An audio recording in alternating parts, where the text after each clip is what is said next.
Mr. Kimani.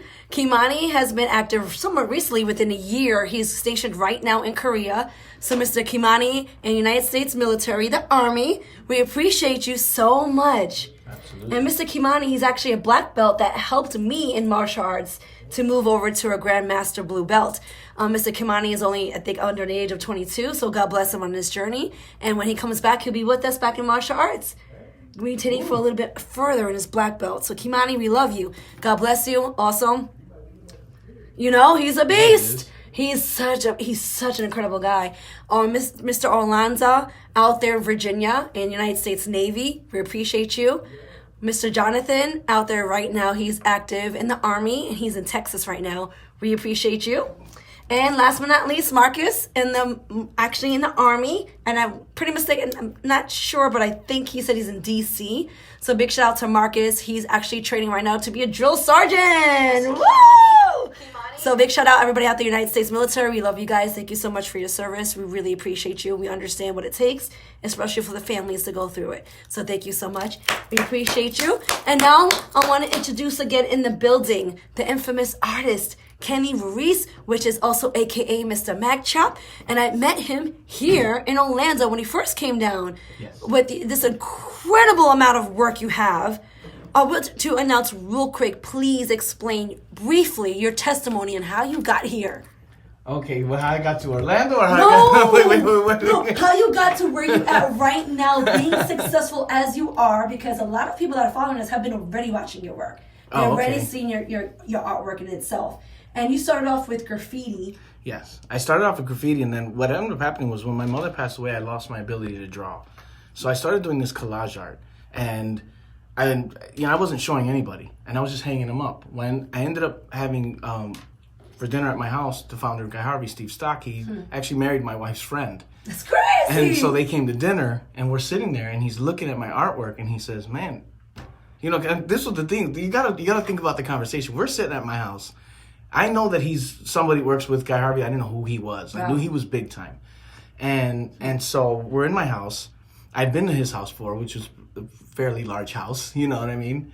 And so me being paranoid because I live in South Florida. I'm originally from Chicago, so I still freak out about the nature that just walks around. It's Absolutely. just you And know. your provisions, yeah. Yeah, I'm actually friends with him. I know you are. I follow him. Yeah, the engineer. Yeah.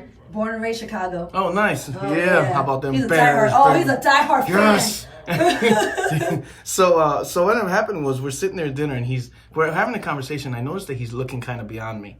So my paranoia kicks in and I'm thinking, I know there's some random, because I don't have like a regular bug problem. You know, the normal bugs, I don't have those. I get weird bugs in my house. Like I get spiders that are the size of my hand. You know what I mean? So That's Florida. Right, yeah. Yeah, it is even worse. Listen, the let me iguanas tell are you. like dogs. And let me tell you, down in South Florida, they call them the chicken in the trees. Well, I don't do it. I don't eat them, but Oh my God. people hunt them and eat them. Oh, they're large enough.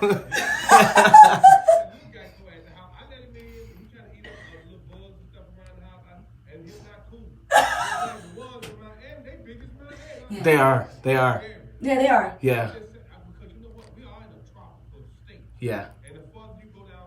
Oh, they get larger. They last longer. Yeah. Oh, let me tell you, I had a spider in my house that threw a gang sign at me. No, believe it. You know, you know what I mean? But so here's this guy looking beyond me as I'm speaking, so I'm thinking to myself, oh man, there's something on my wall. So I turn around, I look, and there's my artwork, and he says, I'm listening to you, but where did you get that? And I really blew it off, and I was like, I made that. You know what I mean? And he's like, you made that? I'm like, yeah. He's like, where are the rest of them?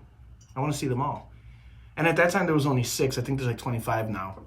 Wow. And so we walked around the house, and I showed him all my artwork, and he says to me, I've traveled all over the world to make Guy Harvey the world's most renowned nautical artist. And in those travels, I've seen artwork around the world. And although collage art is not the most popular in America, around the world, it's actually a very, very coveted art medium. There's even a school in Europe dedicated just to collage art. Wow. And he says, and I've been around these people, and I've never seen anyone do collage art the way you do it. And he's like, you really need to show the world that this is something special. And I actually had my second interview was a couple days after that conversation.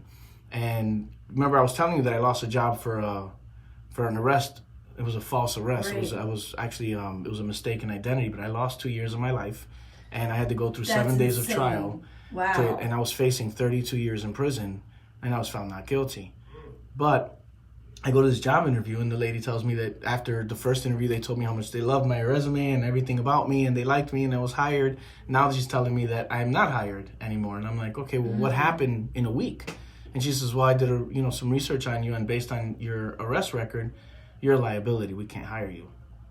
And so, that's when like kind of my pride took in, and I was like, well, if you really did your research, you would have seen that I was found not guilty of all charges. You know what I mean? Like, I'm like, dun, dun, dun, dun, you know what I mean? And she just took the winds out of my sails, because she sat my resume down, looked at me dead serious, and said, so was OJ.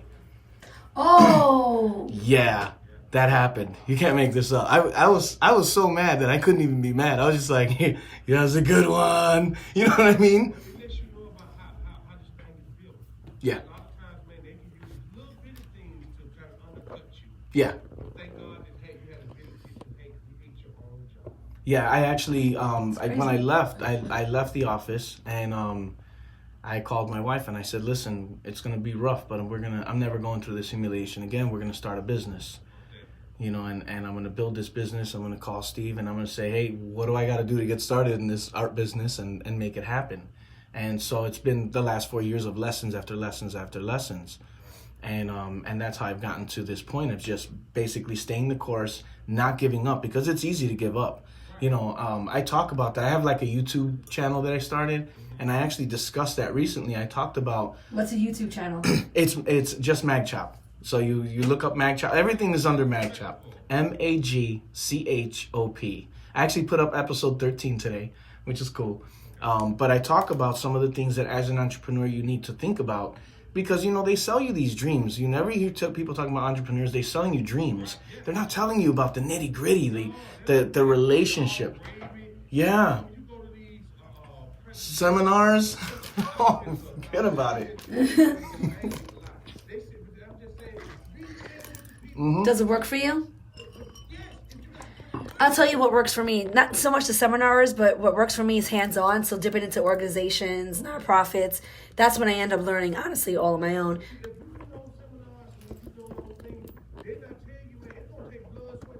Right.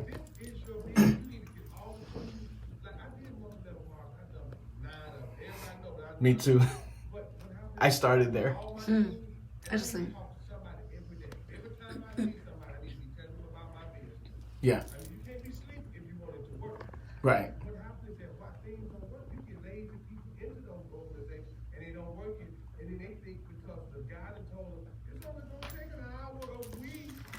Yeah.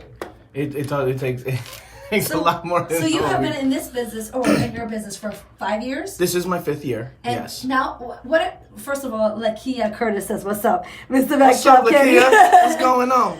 Now, where are you at right now within your business? Because you just came from... Shooting a movie. In California? Yes, I was in Cali. I was in Cali shooting a movie. What? Okay, what's up with that? Oh, man. So the movie is called Burn This Hate. And it's a movie that's basically covering some of the issues that are going down at the border.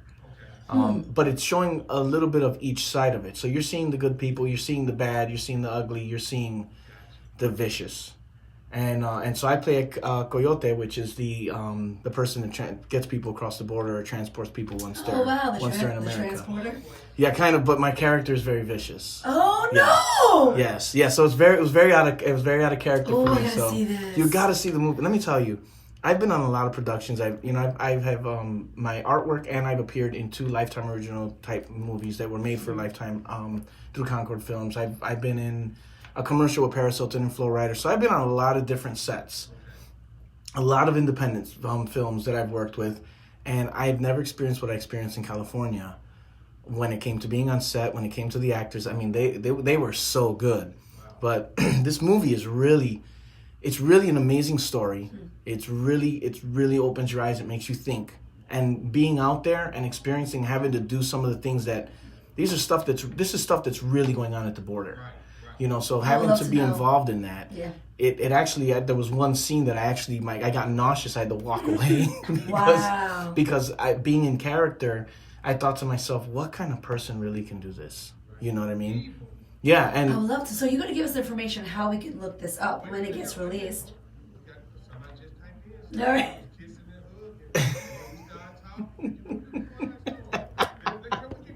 let him kiss and hug a little bit. Just tell them don't give us any details. You know what I'm Keep saying? it PG. Keep it PG.